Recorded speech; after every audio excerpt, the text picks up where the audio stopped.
দেখি সব সরেন তো। কোন মেয়েটা? স্যার, এই মেয়েটা। ঠিক আছে, কোনো ভয় নেই। তোমার বাড়ি কোথায় বলো তো মা? আমার বাড়ি উজানপুর। উজানপুর?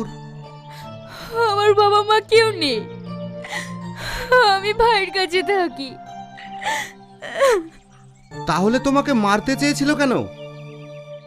আমি ভাইয়ের কাছ থেকে অংশ মতন কিছু জমি পাবো, আমাকে মেরে ফেললে সব জমি ভাইয়ের একা হবে। তাই বলে আপন বোনকে তোমার ভাই এত স্বার্থপর? এই, একে ওর ভাইয়ের কাছে নিয়ে চলো। না না, আমাকে ওখানে নিয়ে যাবেন না। আমার এই মুখ আমার ভাইকে দেখাতে চাই না।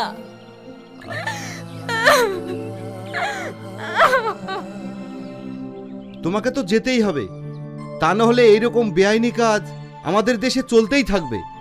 তোমার ভাইকে এমন শিক্ষা দেব, এই দেশের কোনো ভাই যেন এরকম ভুল দ্বিতীয়বার না করে।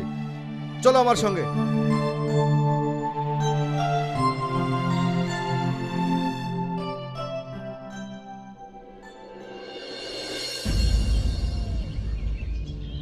শাহিন, শাহিন! আপনারা আমাদের বাড়িতে? আপনার স্বামী বাড়িতে আছে? ডাকুন। শাহিন, বাইরে এসো। কি ব্যাপার স্যার, আপনারা আমার বাড়িতে? কনস্টেবল, ওকে নিয়ে এসো। শ্রাবণী?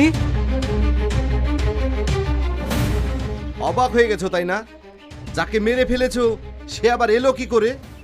তুমি দাদা না স্বার্থপর পিশাচ? সামান্য জমির জন্য নিজের বোনকে ছি ছি ছি ছি। কনস্টেবল, ওকে গাড়িতে তোলো। না স্যার, ওকে থানায় নিয়ে যাবেন না, ওকে ছেড়ে দেন। কারণ ও আমার ভাই, কোনো বোনই চায় না যে তার ভাইয়ের ক্ষতি হোক। দেখেছিস ভাইয়ের উপরে বোনের ভালোবাসা, আর সেই বোনকে তুই। স্যার, আমাকে নিয়ে চলেন, আমি আর এই জীবন রাখতে চাইনি। আমি একজন স্বার্থপর। সব করেছিস তুই, তুই বেরো আমার বাড়ি থেকে। স্যার, আমার ভুল হয়ে গেছে, আমাকে ক্ষমা করে দিন।